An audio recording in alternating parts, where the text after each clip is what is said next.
KBS 1라디오 김성환의 시사야.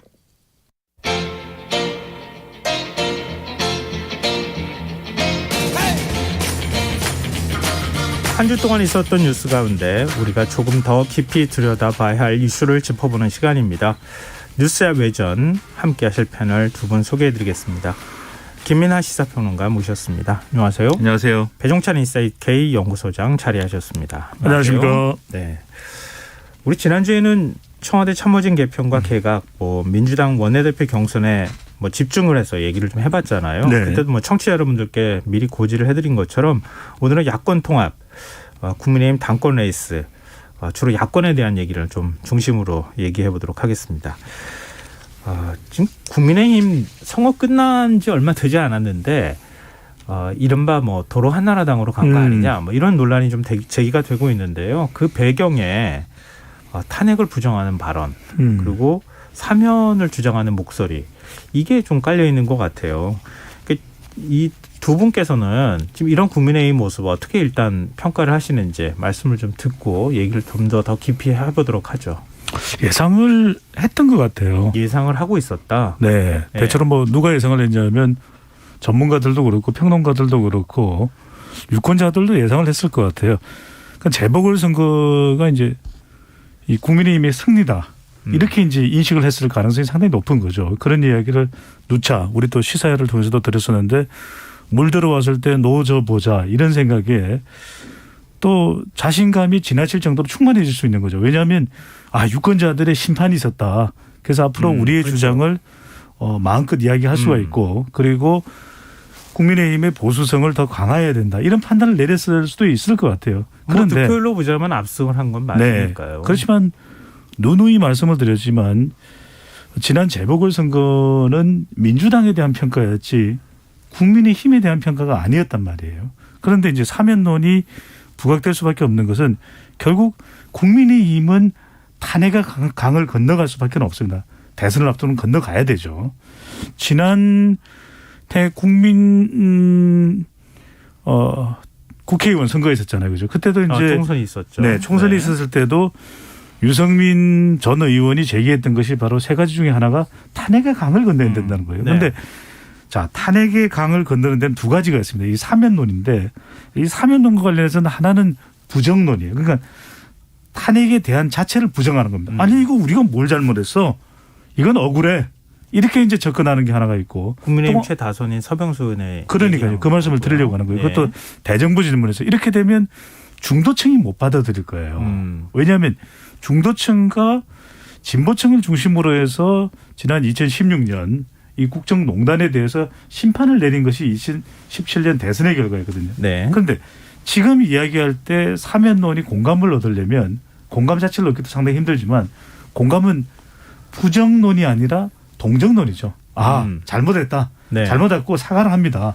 그런데 고령의 두 전직 대통령이 수감 생활이 길어지니까 이것 자체는 좀 감안해달라. 이렇게 이야기하는 건 다른 차원이죠. 그러니까 이른바 사면론과 관련해서는 동정론은 공감을 점차 조금씩 얻을 수는 있을 거예요. 왜냐하면 지금 그래도 문재인 대통령 임기 내에 국민 공감을 얻는다면 사면을 한번 검토해보자는 여론도 있어요. 그런데 이게 아니라 부정론.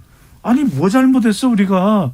이게 지금 재보궐선거 이후에 나올 수 있을 가능성이 상당히 높다라고 예상하는 가운데 터져나오면서 역풍이 불 수 있고 자칫 한나라당으로 회귀가 아니라 민정당으로 회귀하는 거 아니냐 이런 이야기도 나올 수 있는 거죠. 네, 김민하 평론가 어떻게 평가하세요?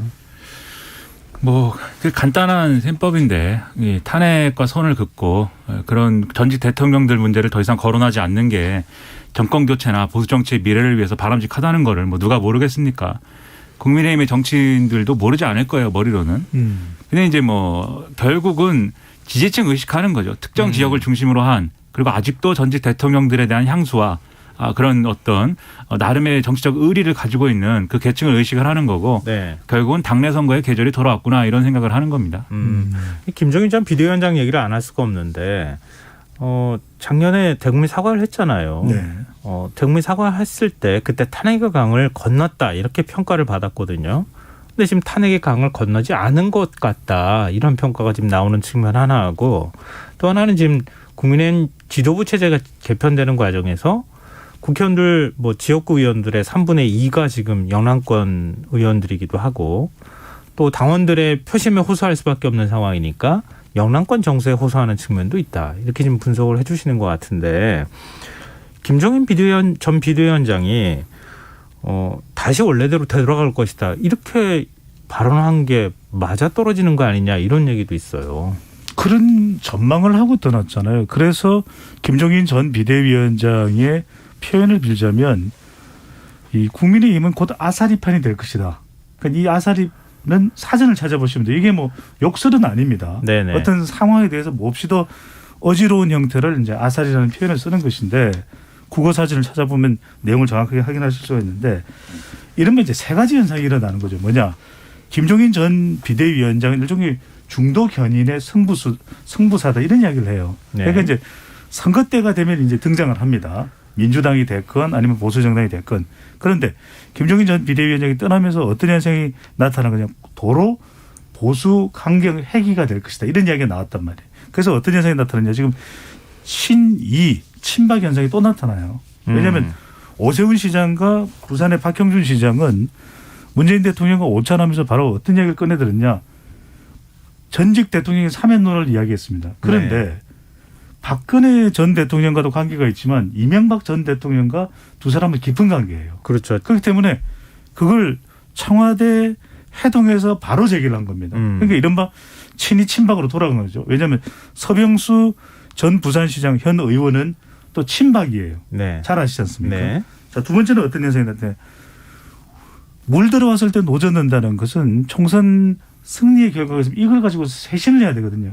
그런데 어떤 진단들을 했느냐면 아니야. 또 이제 이 쇄신은 없을 것이고 당내 권력 투쟁이 될 것이다. 이렇게 예상을 했는데 지금 그게 일어나고 있어요. 이 전당대회를 앞두고. 그래서 이른바 쇄신이 부재하다. 세 번째는 뭐냐.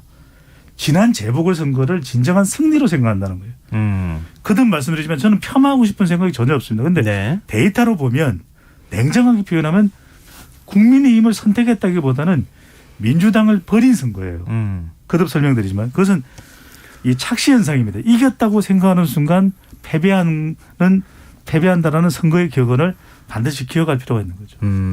지금 말씀하신 게 친이 친박의 부활이다.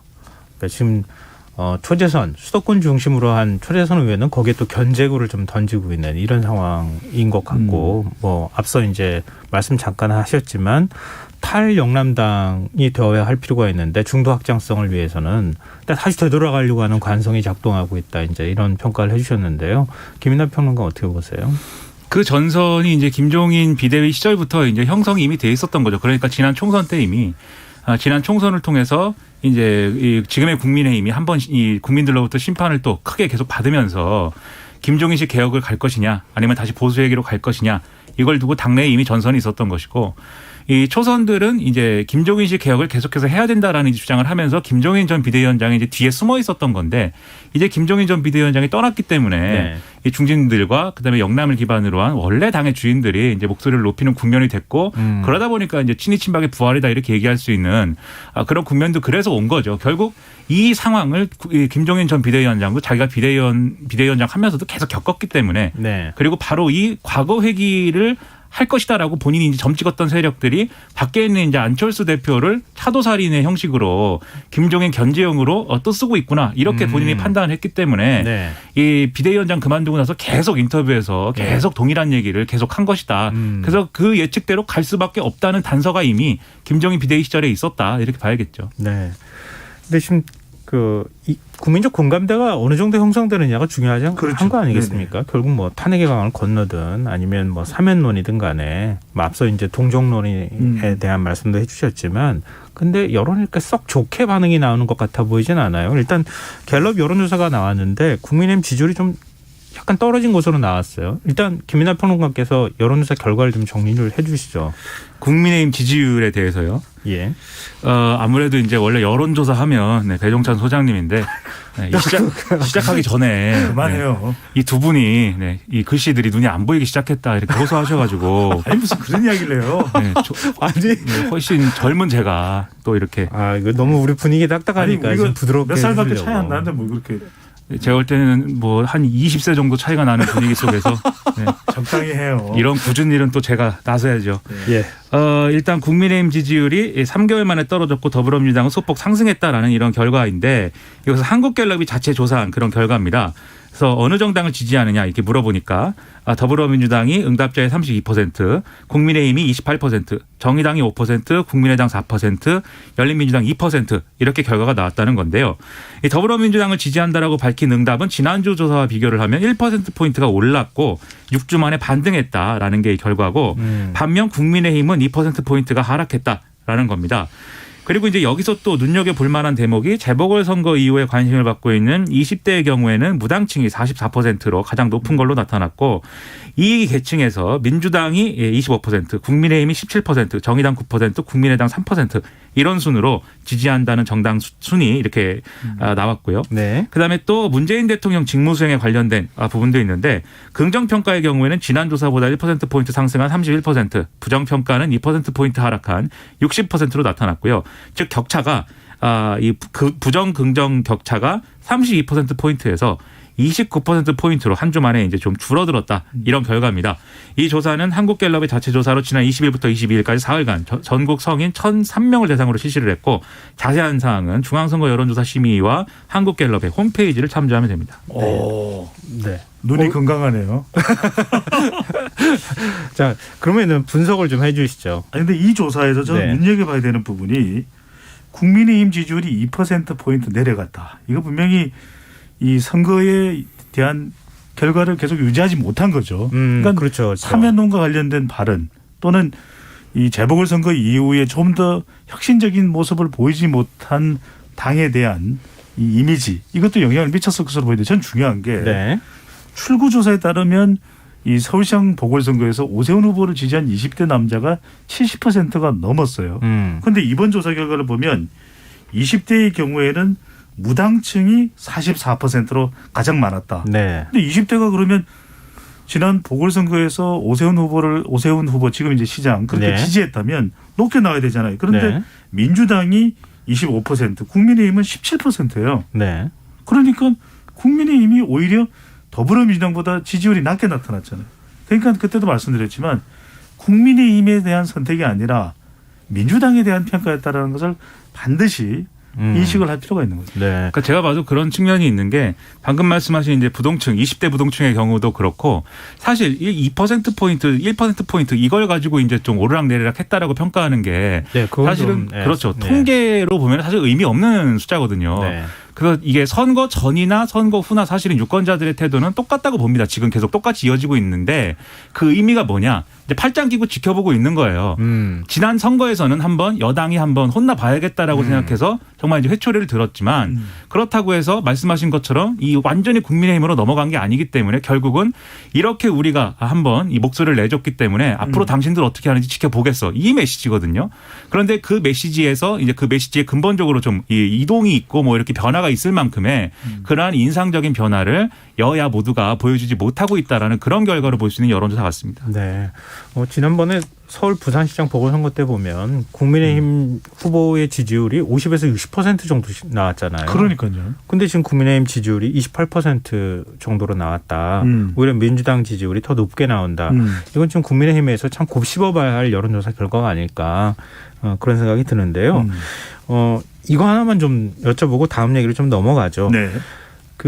지금 국민의힘이 이렇게 이제 회귀하는 현상이 나타나는 것, 특히 이제 사면론 제기하는 것, 이게 윤석열 전 검찰총장을 영입하려고 하는 움직임하고 어떤 관계가 있을까?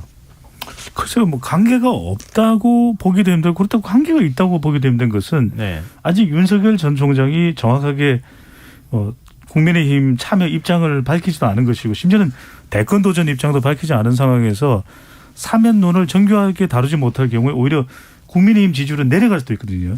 윤석열 전 총장이 국민의힘에 참여하는 가장 좋은 환경은 국민의힘 지지율이 더 올라갔을 때입니다.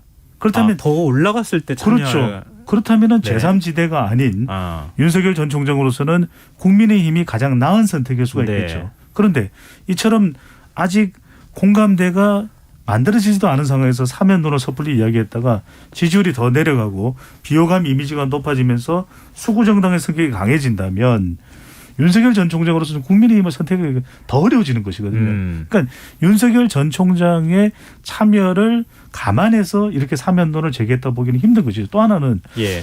사면론을 그래도 윤석열 전 총장이 참여하기 전에 일단락하면은 그만큼 참여하기가 좋은 것 아니냐. 왜? 사면론이 해결됐으니까. 상당히 이제 윤석열 전 총장으로서는 박근혜 전 대통령을 수사했던 사람의 입장에서는 상당히 난감할 수가 있거든요. 네. 그런데 사면론 문제가 일단 해소되고 나면 윤 전 총장이 그만큼 국민의힘에 합류하기가 좋을 것이다 판단할 수 있는데 이건 아주 정교한 접근은 아니잖아요. 이렇게 해결이 된다면, 이렇게 진행이 된다면 오히려 윤석열 전 총장은 참여가 힘들어질 수 있는 것이죠. 그러니까 이게 메시지의 네, 정도에 따라서 이제 의도가 다를 수가 있겠는데요. 예를 들면 서병수 의원처럼 뭐 우리가 뭘 잘못했냐는 식의 이 메시지는 네. 이거는 뭐 윤석열 전 총장과의 문제라기보다는 이제 당내의 어떤 여러 가지 이제 여론이나 이런 것들에 영향을 미치기 위한 시도인 걸로 보이고 당권주자 가운데 한 명으로 꼽히고 있으니까요. 지금. 뭐 그렇죠. 네. 그러니까 좀 단기적인 어떤 시각인 거죠. 그런데 이런 목소리도 있습니다. 예를 들면 유승민 전 의원의 경우에는 탄핵은 인정해야 된다. 하지만 지금 어쨌든 전직 대통령들이 고생하고 있으니까 아까 전에 말씀하신 동정론이죠. 네. 좀 사면을 좀 해줘야 되는 거 아니냐. 이 얘기는 이게 대선 과정까지 가는 과정에서 대권 주자가 누구든 결국은 이 논쟁이 되거든요. 전직 대통령 문제에 대해서 어떻게 생각하냐. 사면을 요구해야 되냐 말아야 되냐. 이게 쟁점이 될 것인데 그러면 똑같이 유승민 전 의원도 이거 답하기 좀 곤란한 문제가 될 수가 있고 윤석열 전 총장은 영입하는 경우에도 윤석열 전 총장이 답하기 어려운 문제가 될 수가 있죠. 물론 시원하게 답할 수 있습니다. 사면해야 됩니다. 하지만 지지층이 볼 때 그 전직 대통령의 어떤 그렇게 감옥에 가야 됐던 어떤 책임이라든가 그 당시 수사를 했던 과정 이런 거 다시 떠올릴 수밖에 없는 거거든요. 그래서 이제 사면을 해주면 이 전직 대통령 문제가 완전히 이제 더 이상 얘기하지 않아도 되는 상황이 그렇게 좀 만들 수 있기 때문에 일단은 빨리 정리하고 싶은 그런 의도가 들어있는 그런 사면론의 제기의 흐름도 분명히 있다 그런 생각입니다. 연결해서 이거 네. 또 한 여쭤보고 네. 싶은데요. 지금 그 이낙연 전 대표가 사면론 제기했었잖아요. 네. 민주당 서른 의원도 지금 임기내 사면 얘기를 꺼냈어요. 그럼 민주당이 과연 사면 결정을 하는 데 있어서 사면이 민주당이 대선 치르는데 유리한 겁니까? 불리한 그렇게 겁니까? 생각할 수도 있는 거죠. 이게 사면론이 단순하지가 않은 것이 몇 가지 차원에서 이제 논의가 될 필요가 있는 것이 사면이 윤석열 전 총장도 참여가 가능해지기 위해서는 이 사면의 성격이 달라야 된다는 거예요. 아, 성격이 그러니까 달라야 한다. 서병수 의원처럼 이 국정농단과 탄핵 자체를 부정하게 되면 이게 말 그대로 이 여론의 역풍이 불 수밖에 네. 없는 것이고 당 내에서도 반발이 나올 수밖에 없는데 동정론은 또 좀 다른 차원입니다. 그러니까 동정론은 잘못은 했는데 그리고 이제 사과가 선행되고 다시 이제 사면론이 이야기가 된다면 그래 수감 생활도 좀 길었고 이게 동정 여론이 연민이 유발될 수가 있겠죠. 그런 다음에는 이제는 이게 사면론 자체가 이제 일단락 탄핵의 강을 건너가는 형태로 되면서 정부에서도 문재인 대통령도 다음 정권에 넘겨주기가 이제 부담스럽기 때문에 1997년의 모델처럼 이 당선자가 제안을 하고 이 대통령의 마지막 임기가 끝나기 전에 그러니까 대통령 선거가 끝나는 3월 초부터 5월 초 사이에 네. 이때 문재인 대통령이 사면을 해줄 수가 있는 것이죠. 그런데 여기서 중요한 건 사면의 시점이 언제냐에 따라서 야당도 상당히 힘들어질 수가 있습니다. 왜? 네. 이게 일부 국민에서는 공감이 되지만 일부 국민들은 여전히 무슨 사면이야 말이 돼. 그러니까 야권 내에서도 국민의힘 내부에서도 또 이 보수 성향의 유권자 내에서도 사면에 대해서 부정적일 수가 있거든요. 그러니까 네. 상당히 혼란스러워질 수가 있습니다. 그러니까 서른 의원의 이야기는 사면 카드를 빼내들게 되는 경우에는 이 야권이 상당히 혼란스러워지기 때문에 자기 대권에서 오히려 여권 쪽으로 좀 더 유리해질 수 있다. 이런 판단이 가능해지기 때문에 사면이라는 게 또 한 번 이 파도를 또 파장을 불러올 수 있는 그런 하나의 카드가 될 수 있다라는 의미 해석일 수도 있겠죠. 그래서 선거 공학이라는 측면에서 볼 때 네. 가장 국민의힘과 사면과 연관됐을 때 국민의힘의 가장 안 좋은 그림은 전직 대통령들이 사면이 됐는데 정치 활동을 뭔가 하는 거예요. 그 대통령들이. 그래가지고 그렇죠. 네. 지난번에 총선처럼 이 박근혜 전 대통령처럼 억울한 정치 탄압의 희생양이었다. 그렇죠. 그렇게 하면서 막 정치 활동을 하기 시작한다. 그렇죠. 뭐 그런 얘기를 한다든지 나는 누구를 지지한다든지 어떤 정치 세력에 뭐 이렇게 좀 합류하겠다든지 뭐 이런 식으로 움직이기 시작하면 그건 이제 국민의힘이 불리한 국면이 되는데 그래서 그렇게 되지 않기 위해서 최소한 그 전직 대통령들을 통제할 수 있는 어떤 조건이나 환경을 갖추려고 하겠죠. 국민의힘은. 그래서 선거 공학적으로 보면 이제 그걸 노리고 이제 여당이 또 사면을 그냥 해주는 거 아니냐라는 의구심이나 불안감이 국민의힘 내부에 없지는 않을 거라고 봐요. 예. 근데 이제 그런 것들을 어떻게 통제할 거냐는 이제 국민의힘에 남은 과제인 것이고 이런 정치공학과 별개로 대통령의 입장에서는 지금 말씀하셨지만 임기 내의 이 문제를 정리하고 가고 싶은 거죠. 그래서 사실은 여당 의원들 중에 그러한 대통령의 마음을 이제 미리 헤아려서 사면을 하는 것이 좋겠다라고 이제 좀 여론을 좀 다독이는 듯한 그런 발언을 하는 경우도 있는 것 같고 이런 여러 가지 갈래가 있는 것 같습니다. 네, 이게 사면 하나를 두고도 이렇게 많은 얘기들을 할 수가 있네요. 아, 그럼요. 왜냐하면 복잡한 정치적 사안이에요. 보면 이제 차기 대권이 어떻게 형성될지 판이 벌어질지는 사실 장담할 수는 없고 우리가 단은 내릴 수는 없지 않습니까? 네. 그러면 뭐 홍준표 의원이 됐든 안철수 대표가 됐든 또는 오세훈 시장이 됐든 다 사면에 대한 생각이 다를 수 있어요. 네. 이게 이제 여건에서 이 카드를 꺼내들 경우에 노려볼 수 있는 일종의 선거공학적 전략일 수도 있는 것이죠. 맞습니다. 대선 주자가 누가 유력 대선 주자가 그렇죠. 되느냐에 따라서 또 판이 완전히 달라질 수도 있는. 윤석열 전 총장은 어떤 입장일지 정치공학적으로 참 복잡한 문제입니다. 지금 여러분께서는 KBS 라디오 김성환의 시사를 듣고 계십니다. 뉴스와 외전 김민아 시사평론가 배종찬 인사이트 K연구소장 두 분 패널과 함께하고 있습니다. 또 앞서 말씀 나눴던 것처럼 국민의힘 당권 레이스에 대해서 지금 당대표 선거도 진행 중에 있고 원내대표 선거도 지금 진행 중에 있는 상황이잖아요. 일단 당대표 선거와 관련한 얘기부터 먼저 좀 해볼까요? 지금 조혜진 의원이 오늘 또 출마 선언하지 않았습니까? 몇 명 정도가 지금 거론되고 있는 거예요? 후보군이 어떻게 압축이 되고 있는 겁니까? 일단 너무 많습니다. 네, 일단 그래서 주호영 원내대표가 뭐 이 당 내외에서 가장 유력하지 않느냐 뭐 이런 평가를 받고 있는 가운데 우리 패기 넘치는 초선 김웅 의원이 또 이렇게 도전 의지를 밝히고 있고 네. 그 외에 이제 부산의 조경태 의원이라든지 그다음에 경남 양산의 윤영석 의원 그리고 충남 홍성 예산의 홍문표 의원 등이 있고요. 장외에서는 이 김무성 전 의원이 뭐 도전하는 거 아니냐 뭐 이런 얘기가 있는 정도고 네. 그다음에 또 지금 이제 구도상에서 이 뭔가 이 초선들이 영남 꼰대당으로부터 벗어나야 된다 이런 입장을 표명한 가운데 김웅 의원으로 주호영 의원을 이길 수 있겠는가 이런 의문이 나오니까 그럼 나경원 전 의원은 어떠냐 수도권인데 뭐 이런 얘기도 나오면서 나경원 전 의원도 좀 출마를 준비하고 있는 것이 아닌가 이런 얘기들이 막 나오고 있는 상황이죠. 국민의힘 내부 인사들 얘기를 들어보면 나경원 전 의원도 이미 진즉부터 당권에서 준비해왔다. 그렇죠. 지난번에 거의 경선에 기정사실인 것 같고요. 경선에 진 직후에 이미 뭐 정해져 있다 뭐 이렇게도 얘기를 하는데 네. 뭐 뚜껑을 또 열어봐야 뭐 알겠죠. 그러면 이게 어떤 구도가 만들어질 것이냐. 그러니까 영남 대 뭐 비영남 아니면은 수도권 대 비수도권 뭐 이런 식의 구도가 만들어질 것이냐 아니면 뭐 중진 대 초선 구도가 만들어질 것이냐 여러 구도에 따라서 사실 국민의힘이 어떻게 바뀌어 나갈 것인지 이게 또 연결이 되어 있는 문제잖아요. 배종찬 소장은 어떻게 보세요? 국민의힘의 가장 중요한 과제는 차기 대권일 거예요. 차기 대권을 어떻게 하면 최대한 유리하게 또 환경을 만들 수 있을지가 최우선 목표겠죠. 그렇죠. 그건 뭐 어느 정당이나 다 마찬가지겠죠. 이 전당대회는 또 재보궐선거 결과에 영향을 받을 수밖에 없고 핵심은 이건 것 같아요. 주호영이냐 주호영이 아니냐. 주호영이냐 주호영이 아니냐. 주호영이 아니냐. 예. 그러니까 주호영 지금 당대표 대행이 사실 이번 재보궐선거의 승리에 크게 기여했다. 이렇게 또 평가를 받고 있거든요. 네. 김종인 전 비대위원장과 함께. 그런데 이제 주호영 당대표 대행이 또 원내대표 경험도 있기 때문에 또 중진이기도 하고 사선 의원이죠. 네. 그래서 주호영 당대표 대행이 그만큼 당내 장악력도 있다고 볼 수 있겠죠. 지금 관련돼서 나오고 있는 여론도 대체로 그런 기류가 감지되고 있고. 김 전 위원장이 얘기하기로는 안철수 대표를 후보 만들려고 했다는 거 아니에요. 네. 물론 주호영 권한대행은 부인하곤 했지만. 그러니까 이제 안철수 대표와 작당했다 이런 이제 비판을 김종인 전 비대위원장이 퍼부었는데 그런 건 차치하고 이제 당대표만 놓고 보면 근데 이제 주호영이냐 주호영이 아니냐라는 기준을 분석해 볼 수 있는 것은 지금 이제 가장 큰 고민은 이른바 TK 이 정당으로 되돌아가는 것에 대한 부담이 있거든요. 여전히 또 TK의 주호영이냐 이렇게 될 경우에 차기 대권에서의 확장성이 상당히 줄어들 수도 있다. 사면론과 또 양립하기도 쉽지 않다. 이런 이야기가 나오기 때문에 저는 이번 선거의 경우에는 물론 이제 당심도 있지만 민심도 상당히 중요할 수밖에 없기 때문에 네. 민심은 BTK 당대표를 선호할 수 있어요.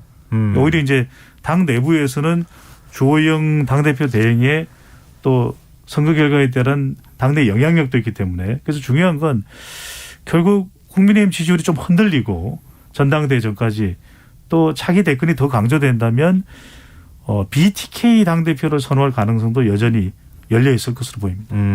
근데 국민의힘 전당대회 룰을 보면 당원 선거인단이 70%, 여론조사가 30% 이거잖아요. 이걸 바꾼다는 이야기도 있어요. 50대 50으로. 뭐 그거는 또 네. 봐야 되겠죠. 또 유불리에 따라서 이게 또 논란이 될 수 있기 때문에 봐야 되겠지만 이제 국민의힘 내부에서 나오는 얘기는 원내대표가 누가 되느냐 여기에 따라서 당 대표가 일종의 이제 한쪽은 영남이면 다른 한쪽은 비영남 이런 식으로 뭔가 균형을 맞춰야 되지 않겠느냐 이런 얘기도 있더라고요. 그렇죠. 네. 예, 김민하 평론가.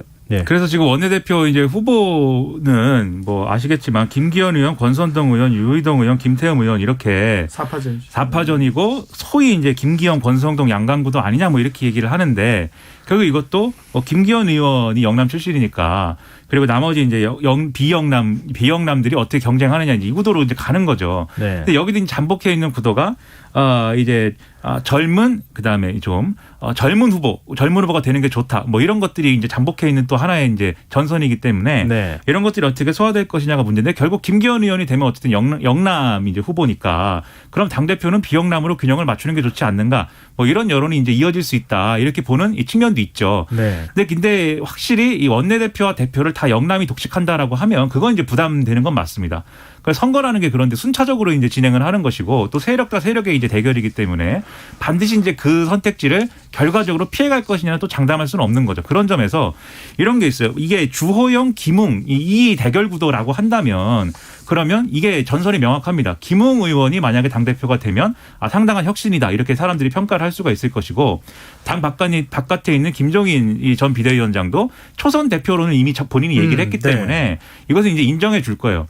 근데 김웅 의원으로 만약에 주호영 원내대표를 이길 수 없다라고 할 때 주호영 의원을 이길 수 없는 그러한 이제 전망이다라고 할 때 대신 그러면 나경원 전 의원으로 한번 승부를 걸어보자라는 여론이 됐다고 할 때 그래서 나경원 전 의원이 이겼다고 할 때 그것은 혁신인가? 이건 또 다른 문제가 될 수가 있거든요. 네. 그래서 이런 경우에 누가 이제 또 비영남권의 카드가 누가 올라오는지에 따라서 전선은 다시 또 복잡해질 수가 있다. 네, 이렇게 봐야 되겠죠.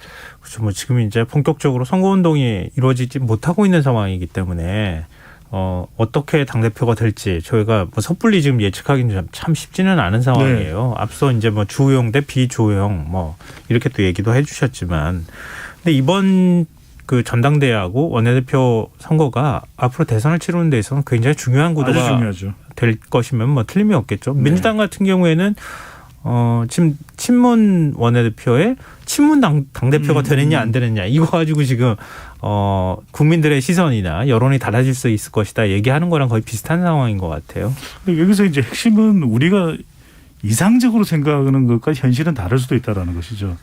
그러니까 원내대표 선거는 결국 의원들이 선출하는 것이거든요. 네. 그렇다면 김기현 의원이 유리한 환경이다라고 이제 분석을 하는 이유는 그래도 이 영남권 의원들이 많은 상황이고 이미 조영 원내대표가 TK 원내대표는 했기 때문에 BTK 영남 대표가 당을 좀 더 추스르 는데 대권까지는 더 낫지 않겠냐라고 하는 의원들이 판단이 있을 수가 있어요. 그렇다면 이제 김기현 의원의 경우에는 전 또 울산시장도 역임을 했고 또 여러 가지 정치적 우여곡절도 있었던 인물이기 때문에 그런 뭐 동정 여론에다가 한편으로는 가장 강력한 라이벌인 권성동 의원은 또 지난 해 국회의원 선거 이후에 복당을 했고 또 탄핵 추진에 좀 더 적극적으로 또 몸담았던 전력이 있기 때문에 법사위원장에서니까요. 권성동 의원으로서는 또 상당히 부담이 됩니다. 네. 왜냐하면 사면론은 비켜가기가 힘들거든요.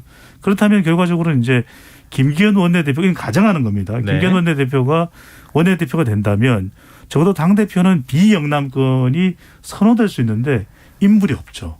그렇다고 해서 초선의 순천이 고향인 김웅 비례대표 김웅 의원을 선택하기에는 참 이것도 이상적이기는 해요. 그러니까 김웅 의원이 하면 형실은 당이 혁신적이다 볼 수 있는데 얼마만큼 당이 그러면은 일사불란하게 당대표 중심으로 또 뭉칠 수 있을까? 이건 또 다른 과제거든요. 그래서 이상은 만약에 영남 원내대표가 선택된다면 비영남 당대표가 더 이상적일 수 있지만 현실적으로는 주호영 당대표로 갈 가능성도 배제는 할 수 없다. 왜? 지금 나오고 있는 관련된 여론을 보면 그래도 구도는 주호영이냐 조호영이 아니냐이기 때문에 그래서 저는 얼마만큼이냐 이런 인식 자체가 그래도 우리가 자기 대권을 위해서는 비영남이 낫겠지. 이게 얼마만큼 공감대가 얻어지고 확산될 수 있을까? 이게 중요한 관건이 되겠죠. 근데 뭐 충청 정진석 의원도 다선이고 당대표 후보로 또 거론되고 있잖아요. 정진석 의원은 본인 스스로 조금 이게 출마 의사에 대해서 조금 부담스러워하는 것 같아요. 이른바 5선 단일화를 한 거 아니냐 뭐 이러면서 공격의 대상도 되고 뭐 이랬던 거잖아요. 뭐 그렇죠. 서로 다 누가 양보할 거냐 막 이런 거 가지고 얘기했다 그래서 굉장히 또 시끄럽기도 했었잖아요. 그러니까 제가 말씀드린 방정식이라면 당대표는 정진석 의원이 되는 것이 훨씬 더 이상적일 수 있는데 정진석 의원이 출마 자체를 마다한다면 주호영이냐 조호영이냐 아니냐는 구도가 계속 지속될 수가 있는 거죠. 참 이것도 뭐 세력으로만 뭐랄까요 당내고들을 우리가 평가하는 것도 조금 좀 무리가 있다는 생각은 하게 되지만 이렇게 이 정치라는 게 가깝다 멀다 이 개념이 굉장히 강한 곳이라서 그런 쪽의 얘기를 안 할 수가 없는 상황인 것 결과물이 같습니다. 또 국민이 볼 땐 색깔이 다를 수도 있어요. 가령 김기현 의원이 뭐 그런 구도에 의해서 이제 BTK지만 영남 원내대표로 탄생했다라고 할 때 그런데 이제 어떤 평소 발언의 수위나 어떤 이 이념적 색깔 이런 것을 기준으로 봤을 때는 더 보수적인 측면도 있거든요. 권성동 의원이나 다른 인물에 대해서 그런 것도 아마 국민들이 같이 평가할 겁니다. 네, 알겠습니다. 뭐 이 정도로 하고요. 이 얘기는 야권 통합 얘기해 보죠. 지난주에 저희가 이제 민주당 얘기를 하면서 이번 주 주말 정도면은 안철수 대표가 주 후반부쯤이면은 뭔가 결심할 것처럼 당시에 이제 시한을 정하듯 오늘로 예정돼 있었죠. 얘기를 했었기 때문에 뭔가 새로운 뉴스가 나올 줄 알았는데 큰 변화가 없어요. 지금 이거 어떻게 되는 겁니까? 되긴 되는 겁니까? 전당대회 전에 가능해요? 전당대회 전에 쉽지 않을 것 같아요. 이게 왜냐하면 국민의힘의 차원에서 본다면은 입장에서 본다면 빨리 흡수 통합을 하고 싶어요. 국민의당을. 네네. 그리고 안철수 대표를 포함해서 3명의 국회의원까지. 근데 이게 간단치가 않은 것이 국민의당에서는 그러면 우리가 들어갔을 때 우리가 차지할 수 있는 공간은 얼마되냐. 이게 여기에 대한 논의가 전혀 없는 겁니다. 그러니까 국민의힘 의원총회에서 논의됐다는 것은 야 합당하자 이거지. 네. 합당을 할 때 어떤 비율로 우리가 국민의당에 어떤 배려를 하고 당명을 어떻게 하고 이런 생각이 없어요. 그냥 당명 우리가 100명이 넘는데 국민의힘이지 무슨 국민의당이야. 이런 인식이 바탕에 깔려 있거든요. 네. 그러니까 이걸 지켜보는 안철수 대표 입장에서는 아니 단일화를 해서 실컷 도왔더니 이게 뭐야. 이런 이제 반발 심리가 나올 수밖에 없는 것이고 여기에 대해서 이태규 의원도 그렇고 상당히 부담스러울 수밖에 없거든요. 그런데 일단 단일화에 대한 이 양당의 협력 구조는 시작이 됐어요. 왜냐하면 안철수 대표의 가장 최측근이라고 불리는 김도식 비서실장이 지금 정무부시장으로 임명이 됐잖아요. 그러니까 형식적으로는 갖추었는데 그렇다 하더라도 이 국민의당이 아무런 협상 없이 아무런 선물 없이 들어가기에는 여기에는 너무 큰 부담이 있기 때문에 시간이 더 걸릴 것 같아요. 정무부시장 얘기하셨지만 서울시 정무부시장. 네네. 그러니까 이게 그런 것 같습니다. 언론이나 뭐 일반적으로 볼 때는 안철수 대표가 분명히 합당한다고 약속해놓고 왜 지키지 않느냐 뭐 이렇게 많이 해석을 하지만 제가 볼 때는 약간 구도가 반대인 것 같아요. 그래서 예를 들면 지금 말씀하신 대로 국민의당하고 국민의힘이 합당을 잘 하려면 국민의당이 최대한 이게 이른바 표현하자면 지분 확보를 할 수가 있어야 되는데 전당대회 전에 이 지도부가 선출이 안 된 상태에서 결국 주호영 이 당대표 권한대행 겸 원내대표랑 이제 협상을 하자는 게 그동안 이제 주호영 원내대표 주장이었는데 사실 안철수 대표와 국민의당 입장에서는 뭘 믿고 그걸 협상을 하냐는 거죠. 주호영 원내대표가 새로 당대표가 그렇죠. 뽑히면은 달라질 텐데. 그렇죠. 대표가 될지 안 될지도 모르는데 어음 받고 뭐 기다리라고 하는 건데 그게 이제 안 되지 않습니까? 그러니까 사실은 이 새로운 지도부랑 협상을 하는 게 사실은 맞는 거죠. 이 국민의당 셈법에서는.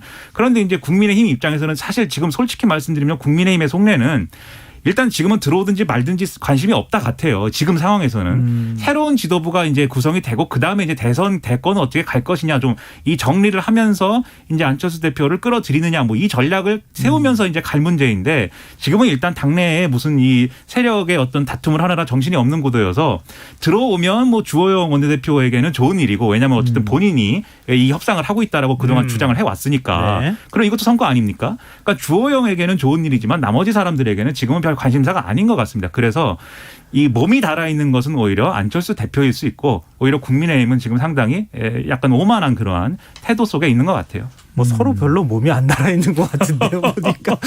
그런데 이제 안철수 대표는 주변에 사람이 줄어들어 있다 보니까 좀 춥지 않습니까? 그 추운 거에 대한 어떤 서러움이 있을 거예요.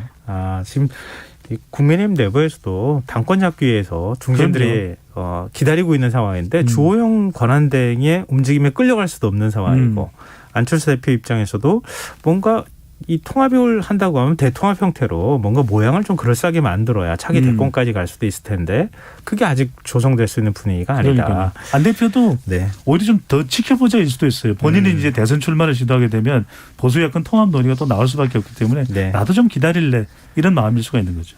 뭐 야권 통합 얘기는 다음번에 한 번 더 해야 되겠네요. 지금 오늘로 끝날 수는 없을 것 같고요. 저희 휴대전화 뒷자리 4229 쓰시는 청취자분께서 김민하 평론가님 명쾌한 분석 아주 좋네요. 짱입니다요. 이렇게 해주셨고요. 감사합니다. 도저히 여기 이 자리에서 칭찬을 하나도 못 받는데 이렇게 청취자분에게까지 칭찬을 받아서 너무나 기쁩니다. 적당히 좀 해요. 1052님 뉴스와 외전 배 소장님의 평론을 들으니 잘 정리가 됩니다. 번호가 몇 그러니까 번이시죠? 먼저 앞서가면 안 돼요. 너무 이 프로그램은 너무 편향적인 것 같습니다. 배 소장님한테. 선물 좀 드려야 되지 않나요? 네, 오늘 마쳐야겠습니다. 뉴스와 외전 지금까지 배종찬 인사이트 K 연구소장 김민하 시사평론가 두 분과 함께했습니다. 오늘 좋은 말씀 고맙습니다. 고맙습니다. 감사합니다.